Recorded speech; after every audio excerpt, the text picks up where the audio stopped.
Hey, Bobby, this is that Blue Jays dad. What's up, man? How's it going? That's going pretty well.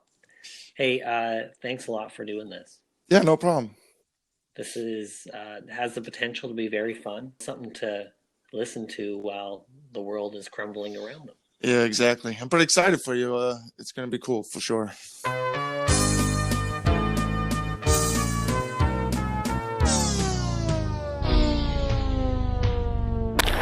Baseball fans, welcome to Try Easier, the baseball podcast hosted by Twitter's one and only at Blue Jays Dad.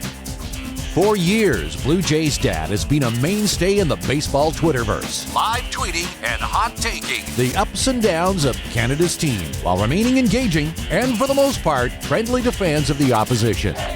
The jump from the tweeted word to the spoken word is a courageous leap baseball's internet dad is willing to take for the good of the game. And now, the host of the Try Easier podcast, Blue Jays Dad. Thank you very much, Tim Langton. Hello, everyone. I'm Blue Jays dad, and welcome to episode number 1 of my new baseball podcast called Try Easier. My first guest is a very special one. His name is Bobby Kay, the brother of Toronto Blue Jays pitcher Anthony Kay. I spoke with Bobby just after Major League Baseball had announced its operations had been indefinitely suspended due to the growing coronavirus pandemic.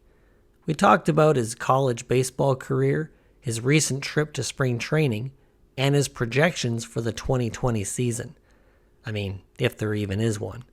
Spoiler alert, he thinks Bo Bichette is really good. Bobby even gave some advice to my 14-year-old son regarding how to put his best foot forward when making the jump from travel baseball to high school baseball. We spoke about ketchup chips too. Even though we had some recording quality issues, Bobby Kay's voice shines in our conversation. He just sounds like a ball player. Now, without further ado, let's talk baseball. Hello, everybody. This is at Blue Jays Dad. You may know me from Twitter. This is episode number 1 of my new podcast, and my first guest I have with me today is Bobby Kay, the brother of Toronto Blue Jays pitcher Anthony Kay. And Bobby, I'm just so excited that you agreed to be my first guest. Thanks for doing that. Thank you so much for having me. I really appreciate it. Great. Well, I think the timing of this podcast launch is the timing is timely because of what's going on in our world right now. And, I didn't want to talk about the coronavirus, in episode number 1, but that's what's happened in the last few days is that the Major League Baseball has suspended its operations indefinitely. And Bobby, what was your take on that when you first got the announcement? Well, I kind of figured it was coming. I mean, they canceled the NBA, and they canceled the NHL. So the next step was to postpone baseball. So we all saw it coming. It was just a matter of whether they were going to keep the players at the facilities and keep them, in shape, baseball shape, or whether they were going to send them on their way. And it looks like most of the players from around the league are agreeing to stay at the facilities and, keep working out between their teams. Wow, yeah, I heard that as well. And I mean, what do you think? By the time, who knows what the time frame is of what has to happen first in order for there to be, a hard launch of opening day, right? I mean, a lot of things got to fall into place when it comes to the spread of the coronavirus and all that. But for the players, now that they've kind of had spring training come to a halt, what would you say, like even if they keep working out on their own, what would you say is, the amount of days or weeks that they would need to get ready into opening day shape once the go-ahead is given? Like, okay, we know what opening day is, or we can set those dates. how much time do the players need to get into game ready shape? Well, everybody's I mean, the main thing is the pitchers, right? To get their arms ready so starting pitchers can go, 5+ innings.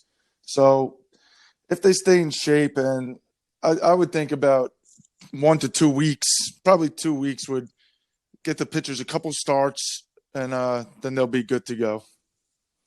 Great. Well, that'll be interesting to see. Actually, on my Twitter, I did do a little bit of a poll wondering, I mean, it's a total guess, right? It's like the hottest of hot takes, but when Yeah. people will think that opening day will actually happen.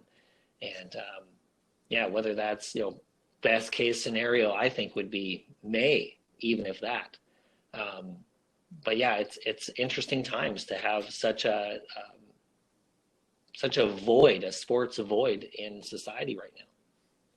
Yeah, exactly. And what a perfect way to fill it with the little sports podcast. Hey, thanks for the plug.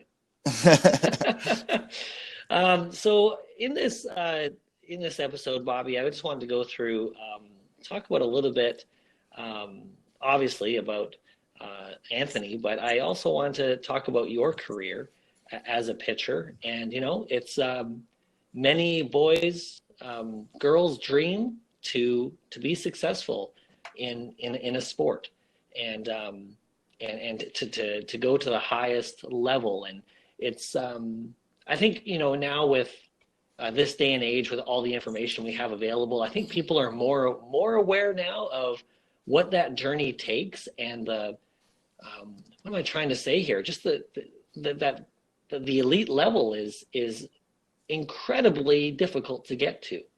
And what was your journey? And you came through obviously playing as a kid. What was your high school and college ball days like? And what was your what were some of the challenges you faced on that journey? Yeah, so going from, I think, 9th grade to 10th grade, so 15 to 16-year-old, I pretty much went from throwing about 80 to 86, and I put on like 3 or 4 inches or whatever. So Wow. when I was a sophomore in high school, I made the varsity team, 10th grade. And my school's baseball program, which was also Anthony's, it was absolutely terrible. We haven't made the playoffs in 25 years. And all it takes to make the playoffs is to go 500 on Long Island. And we were just bad for 25 years.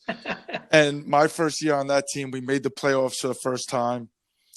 And we lost in the first round. But, it was still an accomplishment because the program is so terrible.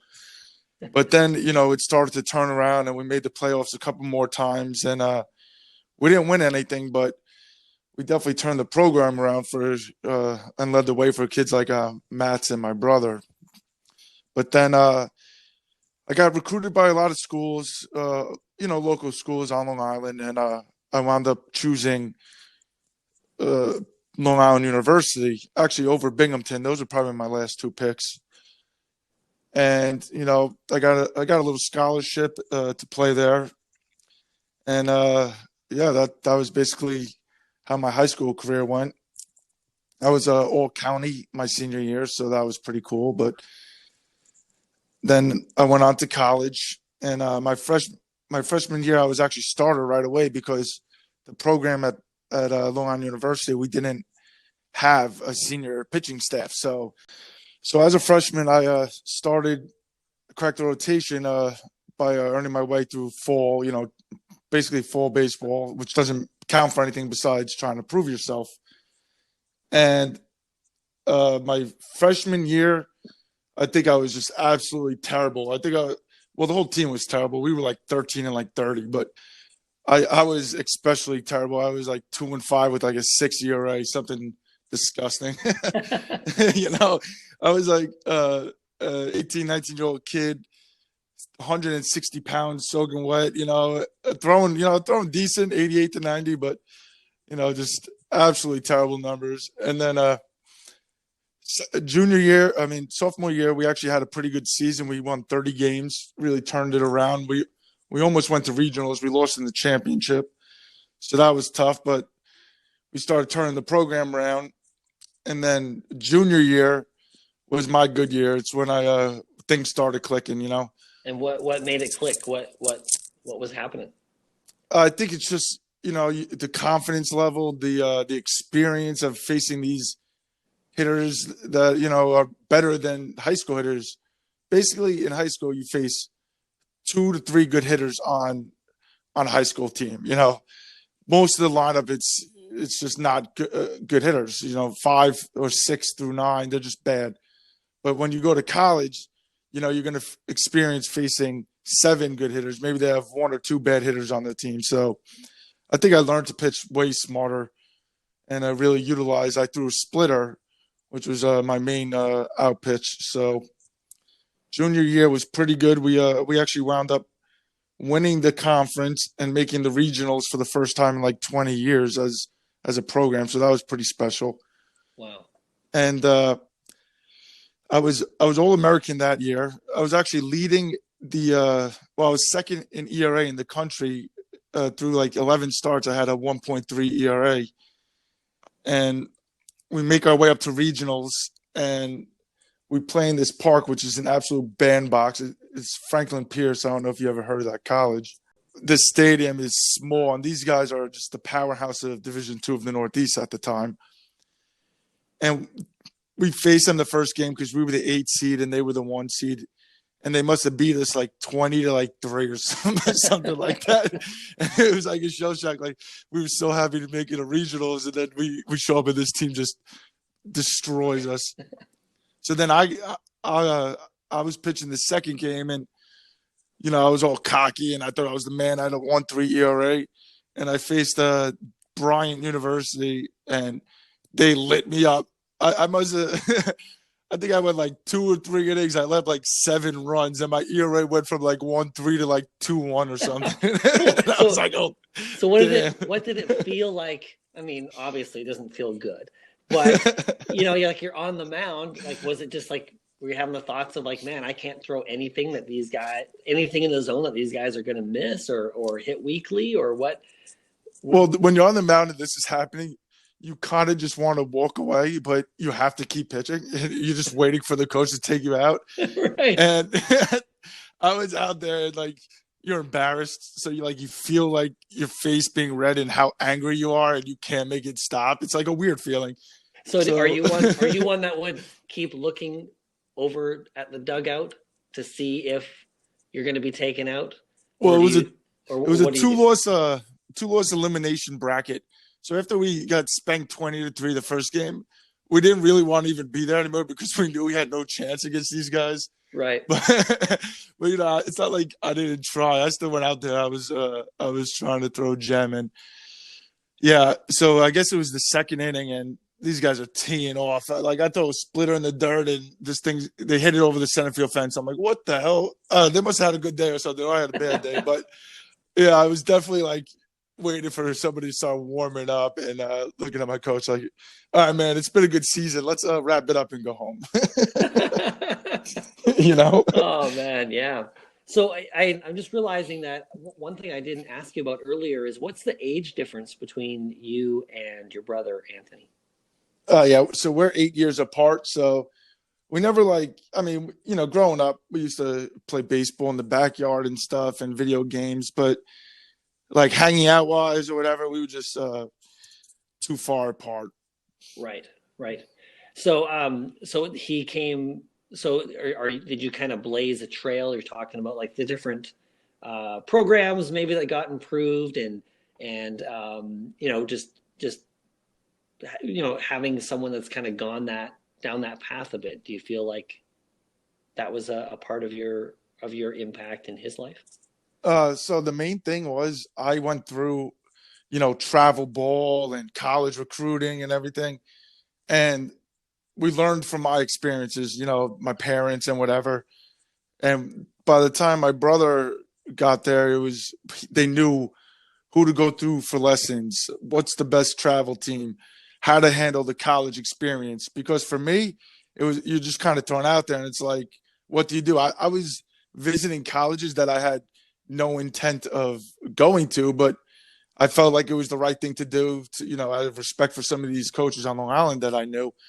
But when my brother got to that spot, it was like, it was pretty set in stone, and he knew what he wanted to do right away, and there was no messing around.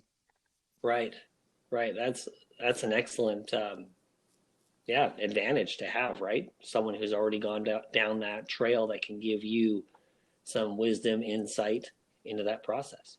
Yeah, well, it also helps that he was like probably the number one recruited pitcher on Long Island. So I mean, guys were kind of flooding towards him, so he was able to pick the school that he wanted, and he wanted a big time school, and he wanted to be semi close to home. So UConn was a perfect fit.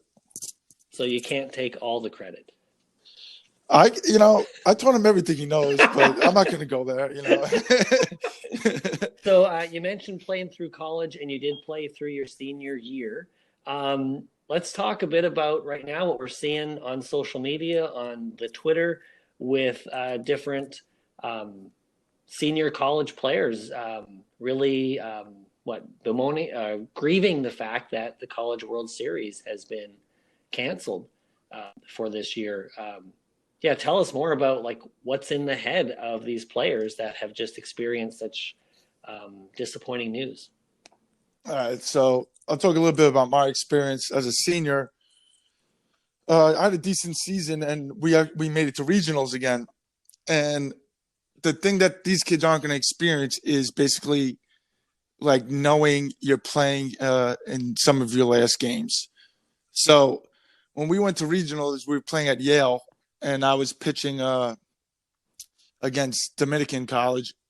And I was like, this is probably going to be the last time that I ever pitch on a baseball mound for, unless I want to continue afterwards. But I knew it was the last time as a college athlete. So I really went out there and I gave it my all, and we were able to win that game at regionals.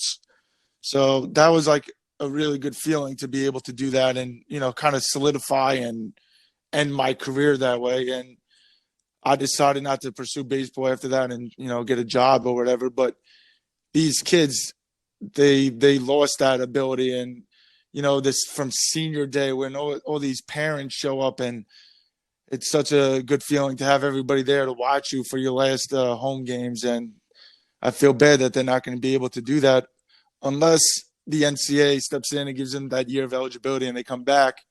But most of these kids are going to graduate and move on to the real world. So it definitely stinks that they lose that possibility. Wow. Yeah. That is, so many people affected. I mean, obviously these things aren't the top concerns, but they're still real, right? They still impact people's lives and they change things. So thanks for that perspective. Great. So, my son, he is 14 years old, and would you have, I call him C5 on Twitter. C is for his first initial, and 5 is that he's my fifth of 5 kids. And so he's 14 right now.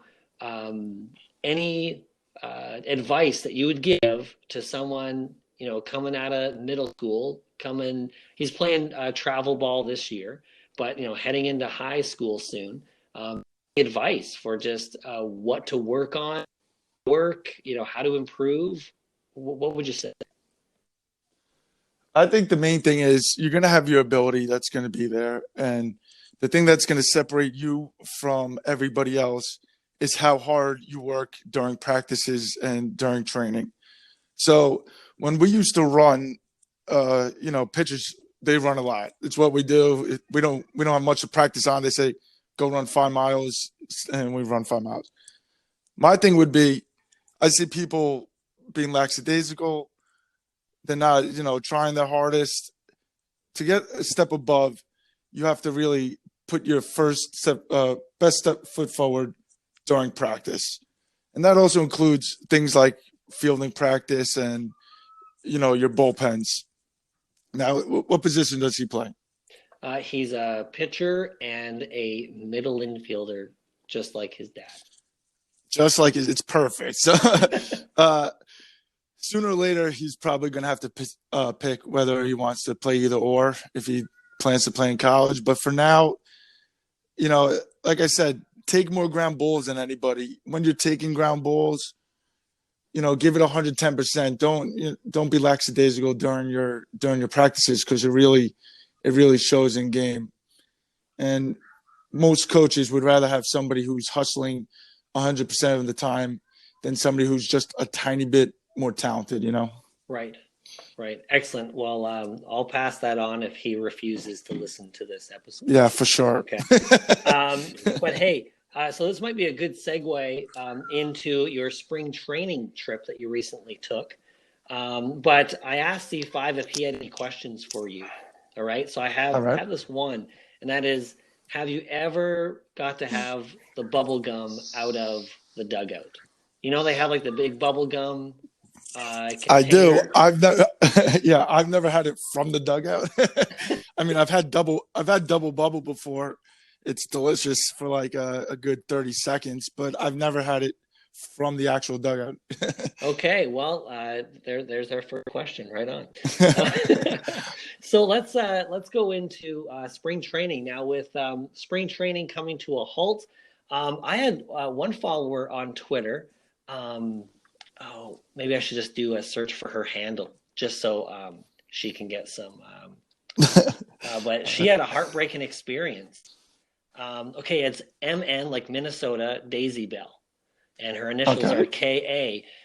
She just went to spring training to see the Twins, and it was something like, I don't know, a number of hours or whatever before the game started that everything came to a halt. It was her first time going to spring training.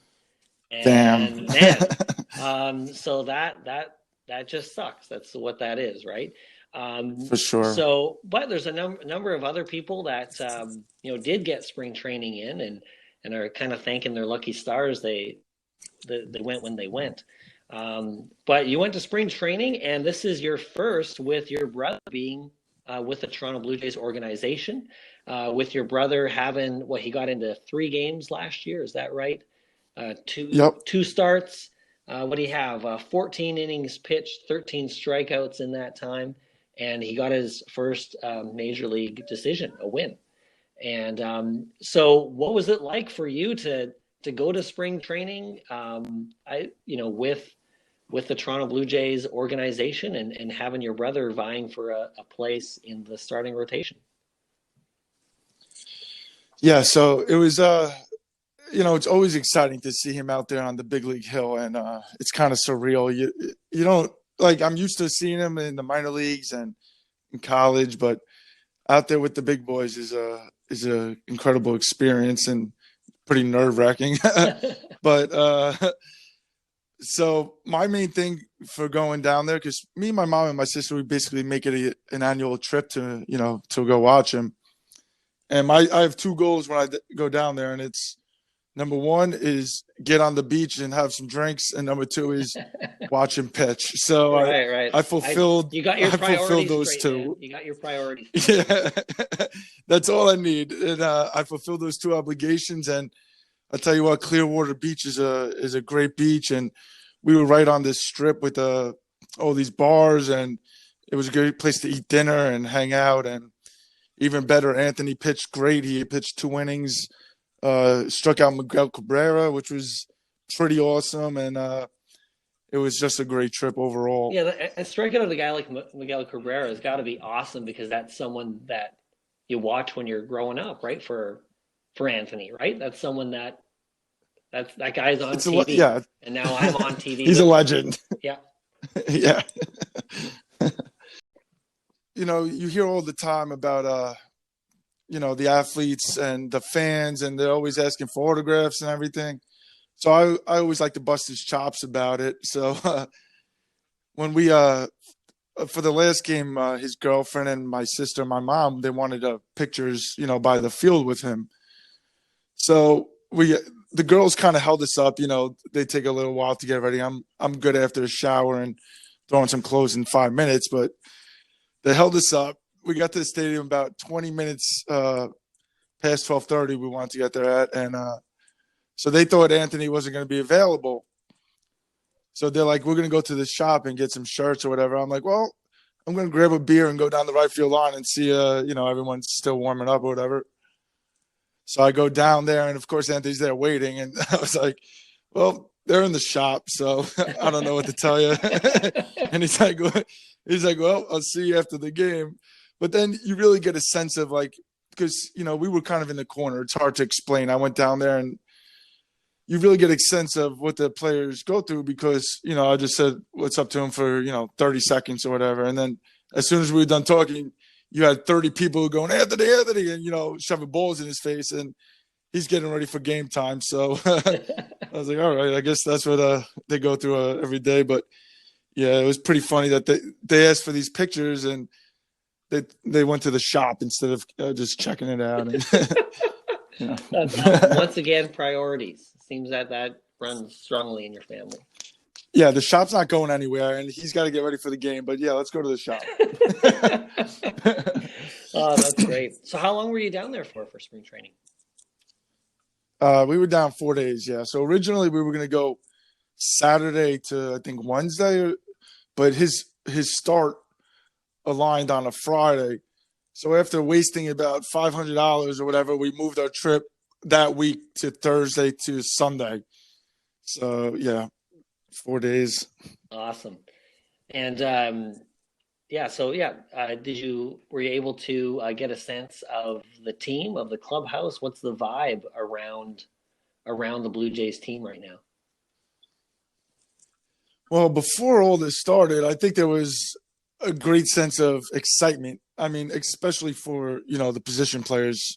What's cooler than playing for those, the Guerrero, Biggio, and Bichette on the same team? I mean, that's pretty awesome. And they all get to do it together. And, all their dads were major leaguers. And then you had, I would call it a friendly competition, but you're still fighting for a job for starting pitching. The fifth spot's pretty open, but I think we can all agree that it's Thornton's right now, but they're all kind of battling for a position in the starting rotation. And that competition only excels people's pitching ability because they all want to do the best they can because they want to be on the team. So right. It's definitely a good environment, but, it's very exciting for what they have going on as an organization. Right. So when it comes to Blue Jays spring training, how many other spring trainings has your family been to? You mentioned it's kind of an annual trip, but I guess like what's different? What sticks out to you as a highlight of the Toronto Blue Jays spring training experience? Well, we went to Mets last year in Port St. Lucie, and I can tell you right now, the area around there is terrible compared to the Tampa area and Clearwater. It's just such a nicer area. But other than that, the only difference was there was no Tim Tebow hype going around at the Tampa Bay. You got a guy who's a great guy, unbelievable guy, but not the best baseball player. And every single fan, when you go down to the Mets side, is Tim Tebow. Where's Tebow? They have Tebow jerseys on, and all these other players just say, you got like Jacob DeGrom right there, and these guys are like, "Where's Tebow?" And they're like, "What? What do you mean?" So that was a little funny when we get down there, and everybody was asking for Tebow, but that was quite the experience. That's awesome. So, any other highlights of your spring training trip? We had if you don't mind me, I can't remember his name. Who's the Blue Jays play-by-play announcer? Do you know? Buck Martinez. Yeah. Buck Martinez was sitting right behind us. Oh my goodness! Okay. Yeah. Okay, so yeah. Next, if we ever run into each other in person, I need to touch your hand because you were so close to yeah, Buck I was like, Martinez. Okay. Introduce myself. Was he having a good hair day? Would you say? He looked phenomenal. Okay, right on. Did you get a chance to chat with him at all? Well, people were coming up to him, so I just introduced myself. They would because it was the day my brother pitched, so they were talking about him pitching when he was on the mound, so we were able to talk a little bit. But there were some people coming up for autographs and stuff, so I was trying to let him be. Yeah, he's a hot signature. Yeah, he seems like a really nice guy. Yeah, he is. He's really been with the Blue Jays organization, from not from the very beginning, but from early on.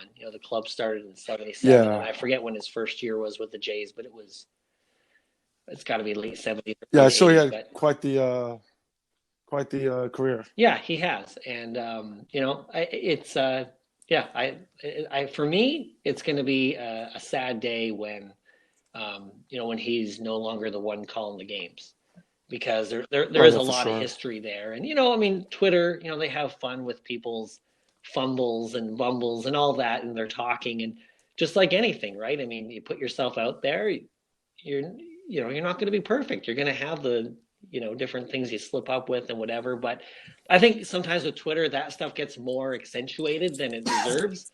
But um, I love Buck Martinez. I really do. And anyway, it'll be a sad day when he retires from calling games. We're going to go into the seventh inning stretch here of the podcast, and I have some favorite questions for you. So the first question about your favorite is, what is your favorite baseball video game of all time? All right, there's a lot of pressure, but I'm going back to my childhood days on Super Nintendo, and I'm gonna go with Ken Griffey Jr. Baseball on that one. I'm Whoa, sorry if okay. that's wrong. You know what? That's okay. We'll give you a very good on that answer. So what was it about Ken Griffey Baseball that you thought was awesome? I just remember, being a little kid growing up and playing that game for hours on end, and it really was like the only like good baseball game out. So that was the go-to for a while. Awesome. Okay. Well, very baseball question. Wait, Your favorite? you're not gonna give me the right answer? Oh, that's actually an upcoming episode of this podcast. So, Okay. so I made a connection this week when I tweeted about, my favorite baseball video game of all time, and don't even think of adding me, about it. But it's RBI baseball with the original Nintendo system. Yeah, that's a pretty good And one. well, the graphics are horrible, but it plays really well. Yeah. And that's what I like. I mean, the power is a little bit. If the stadium was a bit bigger, then the power numbers kind of would be a bit better. But of course, when you're playing a video game, especially in the '80s, like you want like easy power, right? But when actually turning double plays, gunning the ball, things like that, the timing is just amazing. And anyway, so that's my favorite. And I had a whole league with my friends that I would keep track of our stats.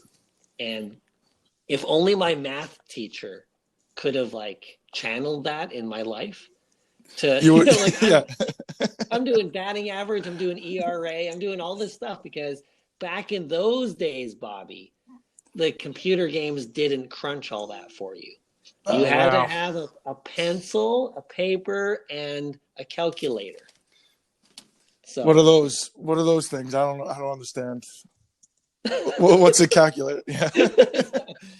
well, I'm glad that I've started to make this episode about me and not about you. That's like a classic what a host is supposed to do, right? Okay, Keep it going. So next favorite, what is your favorite baseball song of all time? And I guess what I mean by that is, what's the song that amps you up for baseball when you hear it?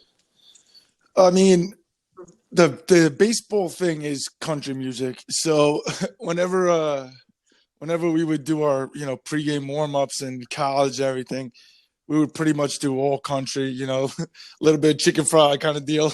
And that got us into the mood of ready to go. Excellent. Okay, and then one more favorite question.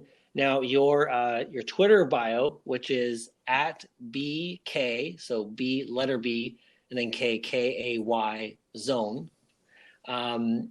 You have New York Yankees friend, Toronto Blue Jays family. I think that's just such a lovely way to put it. Okay. Thank you.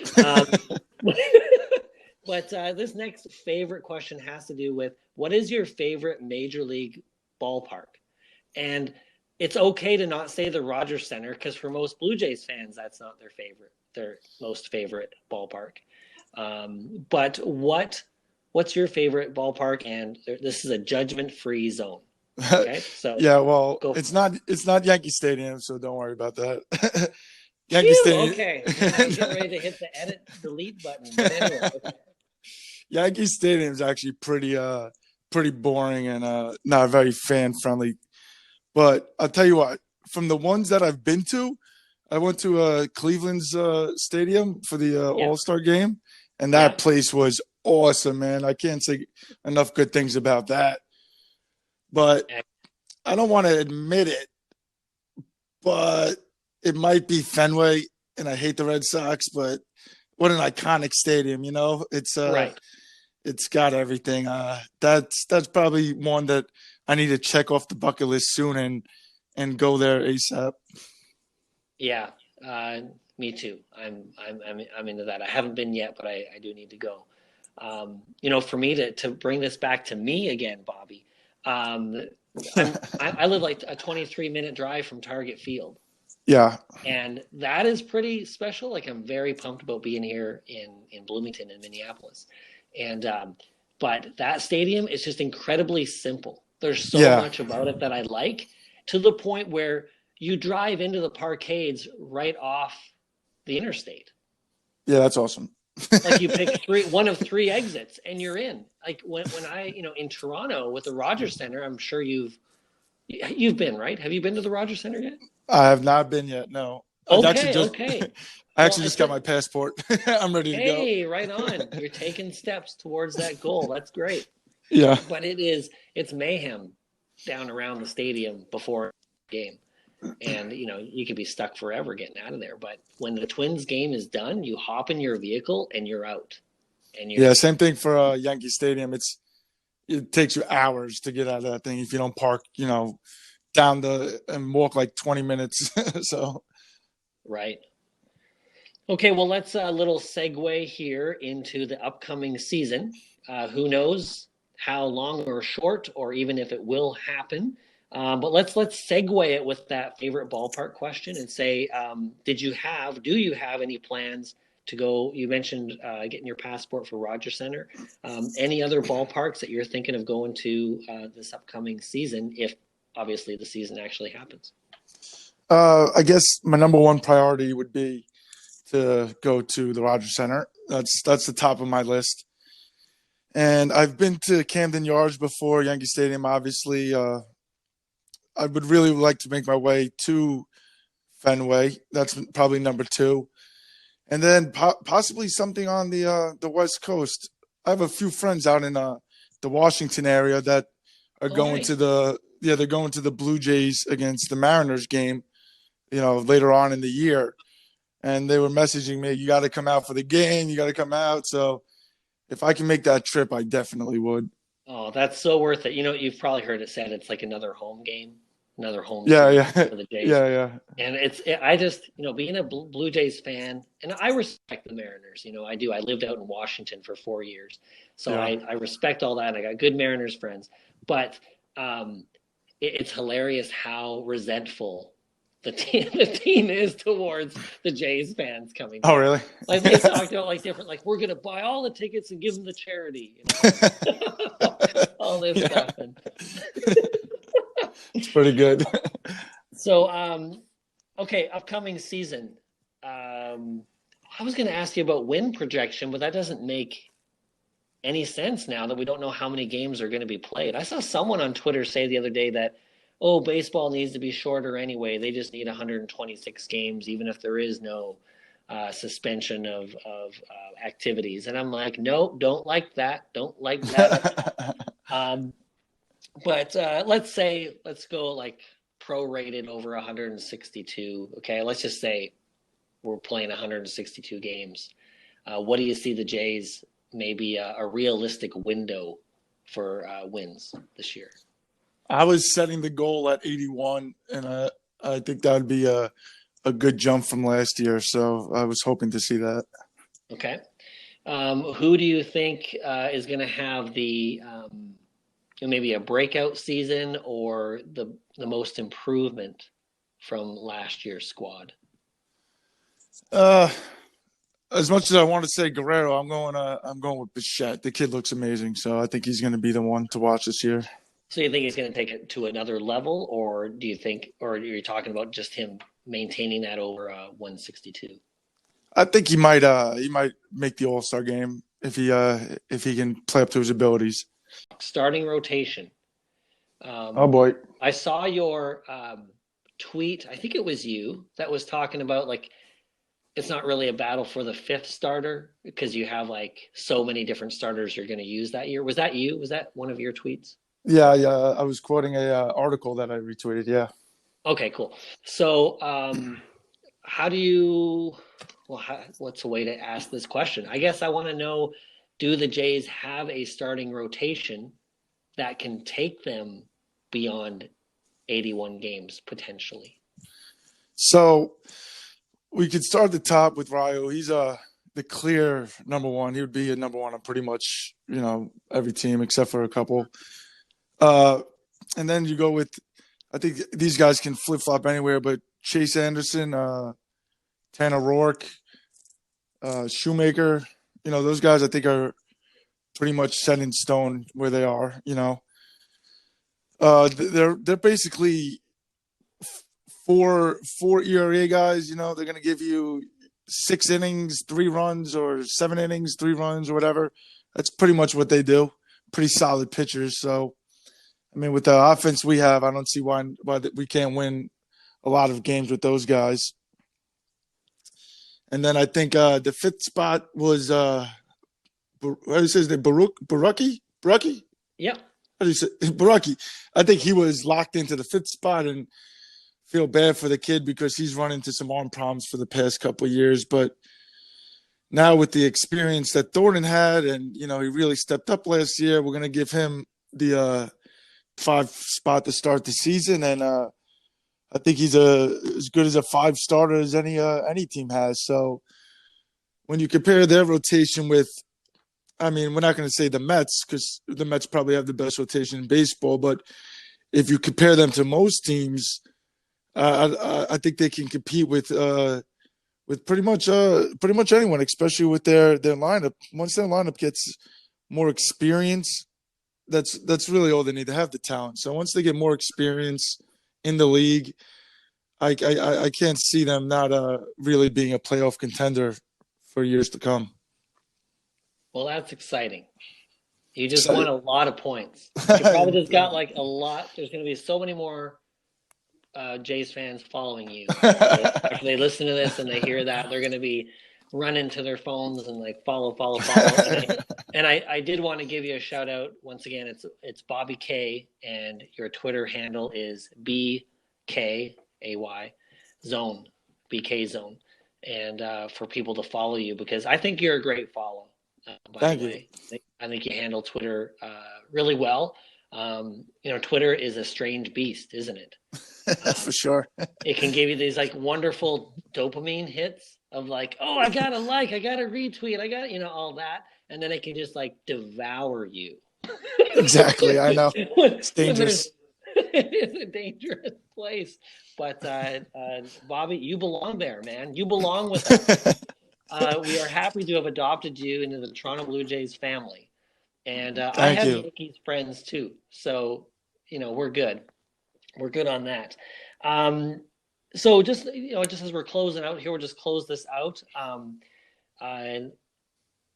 Anthony, your brother coming to the Toronto Blue Jays, a part of the Marcus Stroman deal.